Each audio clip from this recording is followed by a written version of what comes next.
بسم اللہ الرحمن الرحیم۔ عرب کے ایک قبیلہ میں 10 بھائیوں کی ایک بہن تھی۔ بھائیوں نے مل کر اپنی بہن سے کہا، ہم تمام بھائی مل کر تجھے زندگی کی ہر سہولت مہیا کر سکتے ہیں اور تیری ہر ضرورت پوری کریں گے، لیکن شرط یہ ہے نہ تو شادی کر اور نہ ہی اس قسم کی خواہش کا اظہار کرے گی،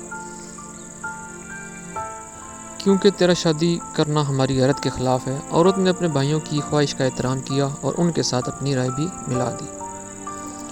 بھائی اس کی سرپرستی کرنے لگے، اس کی ہر خواہش پوری کرتے۔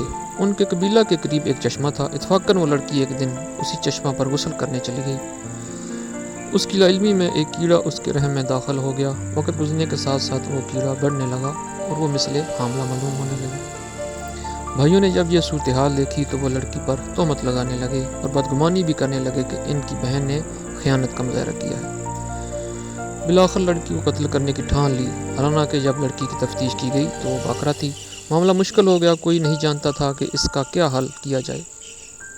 آخرکار یہ معاملہ حضرت علی علیہ السلام کے پاس پہنچایا گیا۔ آپ علیہ السلام نے پورا قصہ سنا تو فرمایا، کوئی مشکل نہیں، تم ایک تشت کئی جو ایک خوشبودار گھاس ہوتی ہے، تشت بھر لاؤ۔ جب وہ گھاس بھرا تشت لایا گیا تو آپ علیہ السلام نے فرمایا، لڑکی اس تشت پر بیٹھ جائے۔ جب لڑکی اس تشت پر بیٹھی اور کئی کی خوشبو اس کیڑا تک پہنچی تو اس نے فوراً اپنی جگہ چھوڑ دی اور باہر آ گیا۔ وہاں موجود لوگوں نے جب یہ حالت دیکھی تو اش اش کر اٹھے۔